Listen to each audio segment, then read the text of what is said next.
Ari Lewis Show. Welcome, everybody, to today's episode of the Ari Lewis Show here on Israel Sports and News Radio. Thank you for joining us. At any time, you can send an email to arilewishow@hotmail.com, or you can send a financial contribution through my PayPal account. That's israelsportsradio@yahoo.com. Again, israelsportsradio@yahoo.com. Of course, politics is heating up in the United States. 2016 presidential election is taking its course with the primary season. A lot of Republicans want to get the Jewish vote. A way to do that is to go to a synagogue, and Ted Cruz did that in Los Angeles. Here to discuss all of that is licensed attorney and Israel activist, Mr. Steve Lackner. Mr. Lackner, welcome to the program. Thank you very much, Ari. It's a pleasure to be on.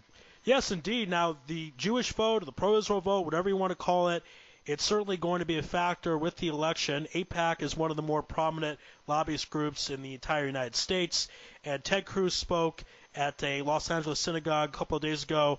Was it general rhetoric, or did he say something interesting or something new? Well, first of all, it's worth pointing out the venue that he spoke at. It is the largest Iranian Jewish synagogue in the United States, and it was packed to maximum capacity. They had to close the door to keep people out. There were probably at a minimum 2,000 people there. But the fact that it's an Iranian Orthodox Jewish synagogue really made it an appropriate forum for the senator to focus on the Iran deal, which is what he did. Of course, he started out with some pro-Israel points and pointed out legislation that he himself has sponsored that has advocated the pro-Israel position in the Senate that Obama has even signed. But then he went in for about 20 minutes of his 30-minute speech, just nailing the Iran deal to multiple standing ovations. He was introduced by Rabbi Shmuley Boteach before that, who also spoke for 30 minutes. It was a really inspiring event. He did a wonderful job, and he did himself well this past Shabbos. So I guess I want to say, is the general consensus among people who are pro-Israel that this Iranian deal was not good, or there are some exceptions?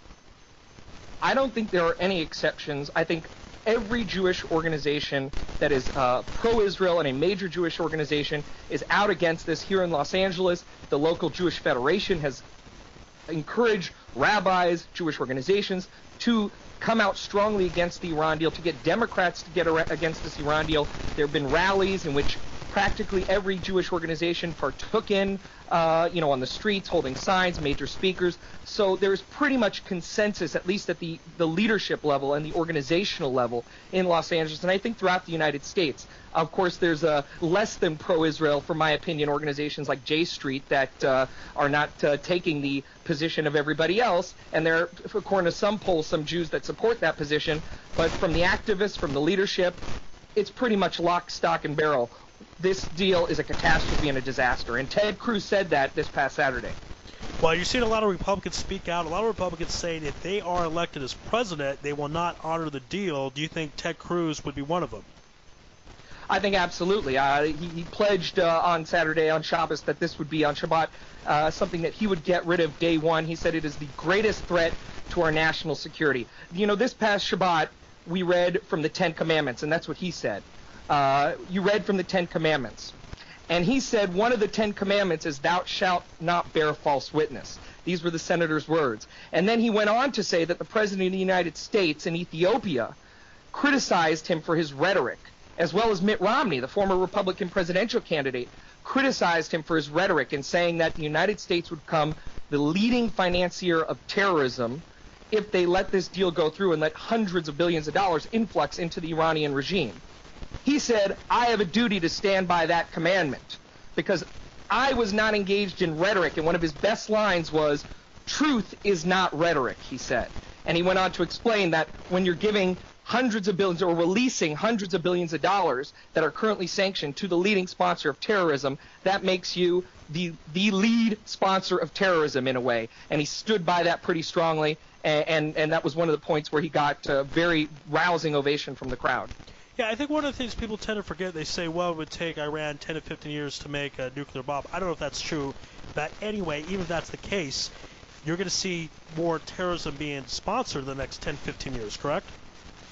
Well, absolutely, and on Israel Radio, I don't need to preach. One of the most amazing things that's gone on against this deal is that the entire Israeli political spectrum, from Yitzhak Herzog to Tzipi Livni, and of course to Bibi Netanyahu, are again, all united against this deal because everyone realizes it's a complete disaster. And so I don't really need to be the one preaching to Israelis about why this deal is so dangerous, because everybody knows, God forbid, if there was ever a mushroom cloud and Iran was behind it, it would be Tel Aviv that's the target first. And so things like this have happened in the past where you get this appeasement, you get this capitulation, you get this danger thinking, oh, it's somebody else's problem, it's Israel's problem, or maybe it's Czechoslovakia's problem back in the 1930s and 40s with World War II. But we know from history that it's never just someone else's problem.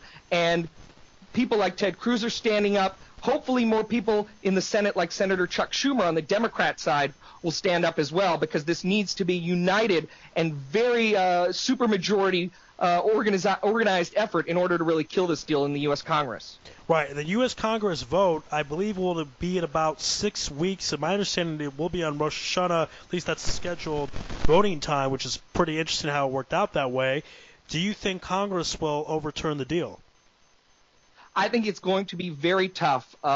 Getting into the logistics of how Congress set up their own vote is something else. But basically, instead of treating it like a treaty, they passed a legislation that gives Congress review, and they need a supermajority to override a presidential veto, which is not what the Constitution says when it comes to typical treaties. Typical treaties, the Constitution says that 2/3 of the senators present have to ratify it.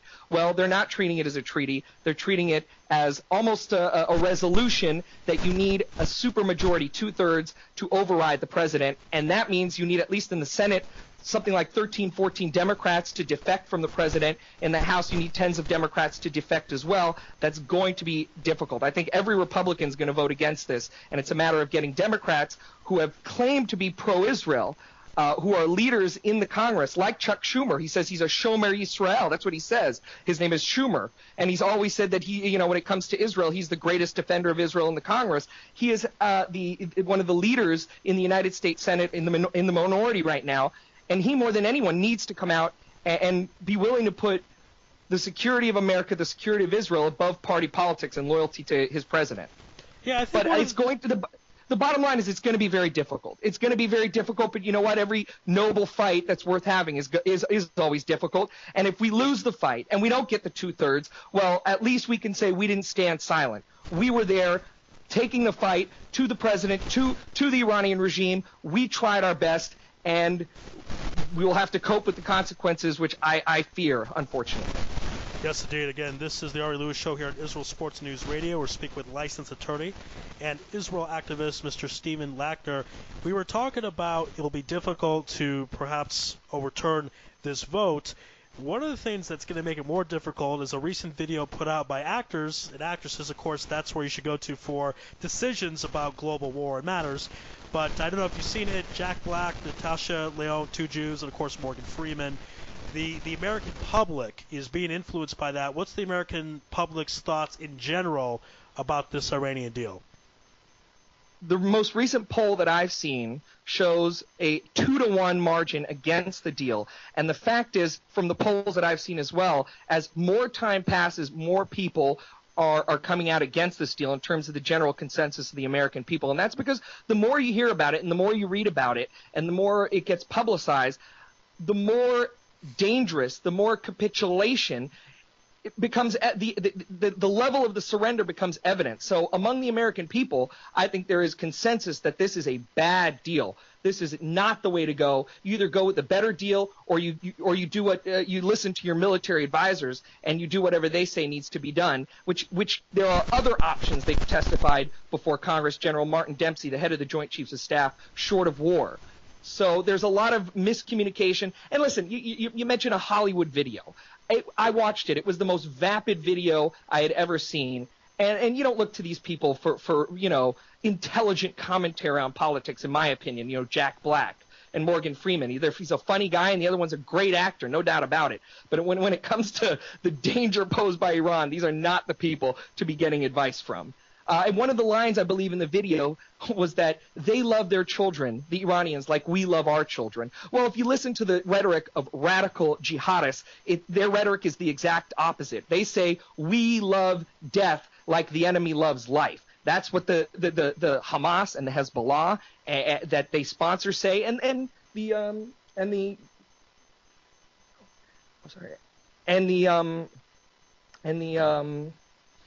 Hamas, the Hezbollah, the government and all of the Iran, terrorist which they sponsor these organizations, says the same thing.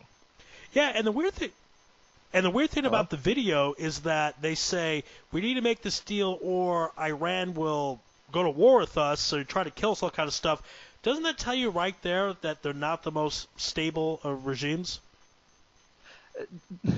Just today, the New York Post had an article in which the Ayatollah put out in Farsi a 400-something page pamphlet about how they're going to outwit the United States and how their goal is the annihilation of Israel. Their general, who's the head of their Al-Quds force, who unbelievably is going to have the sanctions lifted off of him through this deal, said that the existence of Israel or the non-existence of Israel is non-negotiable, that is still their goal, and they will use this deal and the money that they get from it and potentially the bomb that comes from this to accomplish that. So you have an enemy that's explicit about it, and when, as the senator said on Saturday, when somebody says they want to kill you, believe them. That's a lesson of history. Don't say, oh, it's just rhetoric. That's what you hear it's bad behavior and it's just rhetoric for their people. No, it's not just rhetoric from their people. There are evil people out there, and when they say things like that, it's because they believe it, and they're willing to act on it. Yeah, we're supposed to learn from history. Obviously, those who don't learn history are doomed to repeat it, and we also say the concept of never again, and it seems like we're forgetting that with this Iranian deal. Again, this is the Ari Lewis Show here on Israel Sports News Radio, speaking with licensed attorney and Israel activist Mr. Steve Lackner.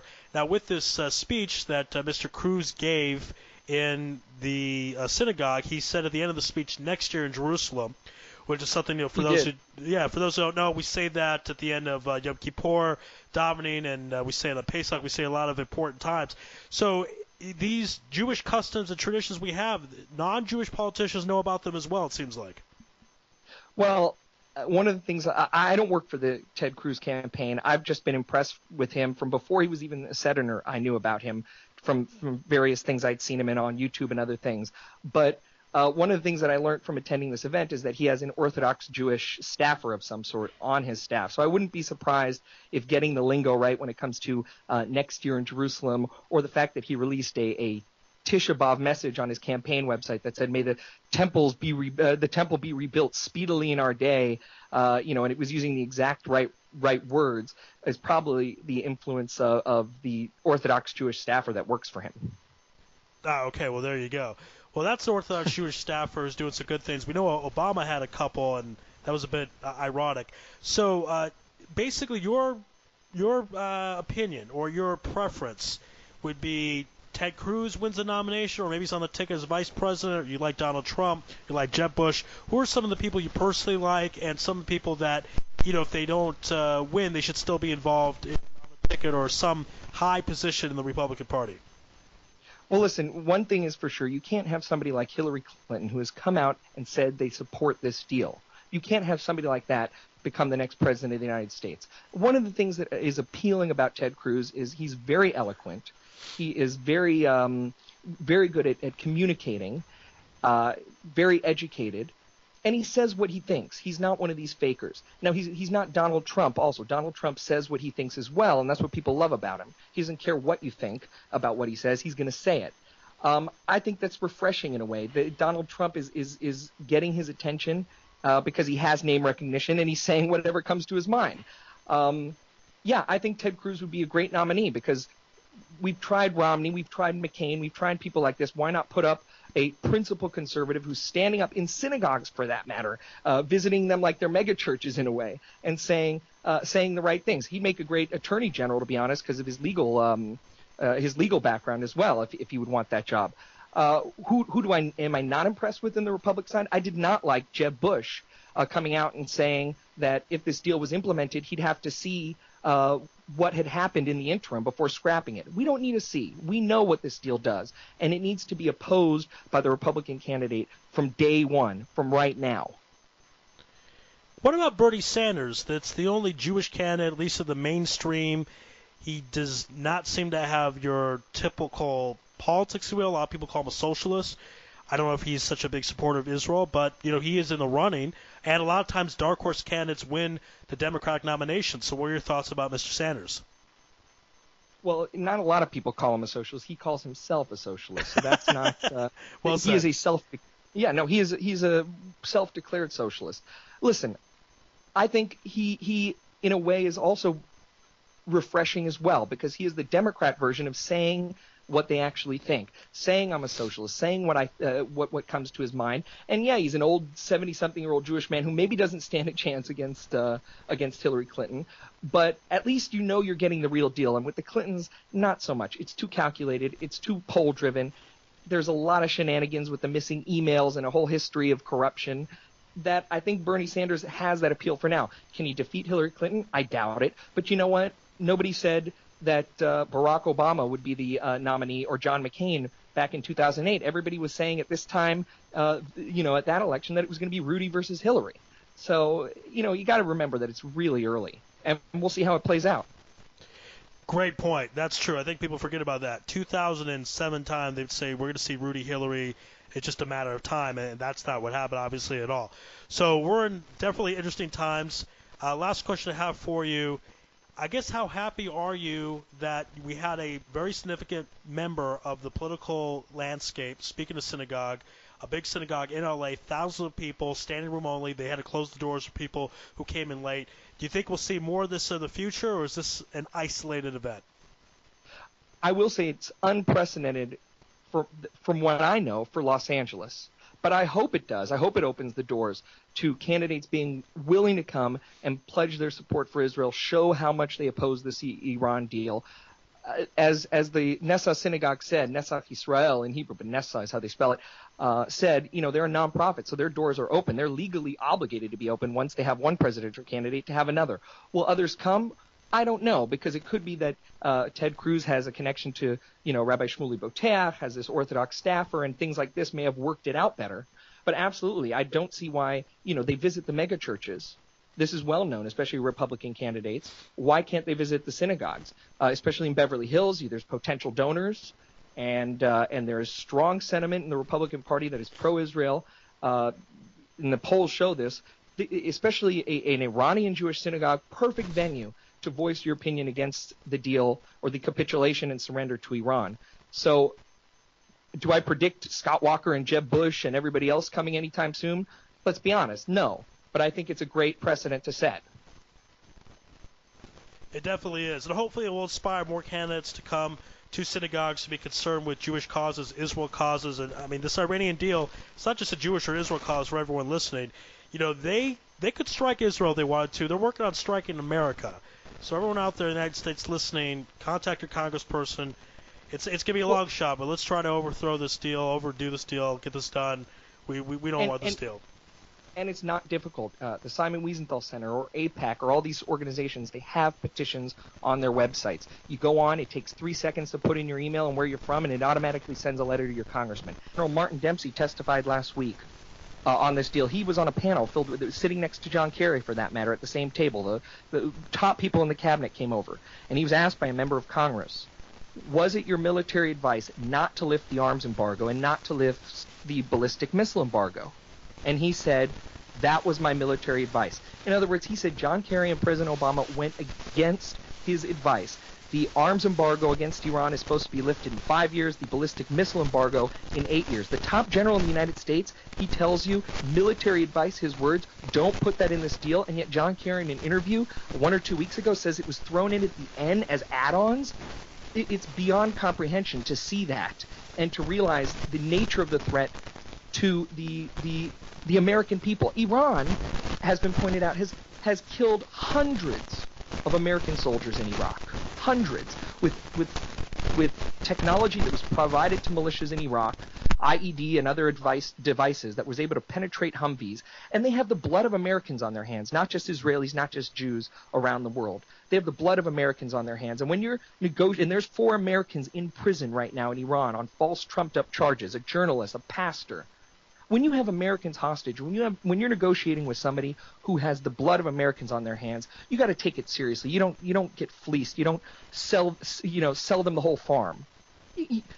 You have certain red lines, every single one of which was crossed by this administration. Everybody knows this. And so it's dangerous. I think it's worse than people predicted, to be honest. And that's why we need to contact our members of Congress, Democrat especially, because the Republicans are unless you want to be grateful to them for their opposition, which is pretty solid, but get those Democrats to start peeling them off one by one. Yeah, well said. Everyone's got to do their part. And that's a small thing everyone could do, is to write to a congressperson if you live in the United States and you have the power. Do that. Figure out a way. Put a video of your own. Just because Hollywood put a video doesn't mean you can't put a video stopping that Iran deal. Mr. Stephen Lackner has been my guest here on the Ari Lewis Show on IsraelSportsandNewsRadio.com. Mr. Lackner, thank you for joining us, and great job reporting on the big event of Senator Ted Cruz speaking at an LA synagogue. It's been an honor and a pleasure, sir. Thank you very much. Thank you.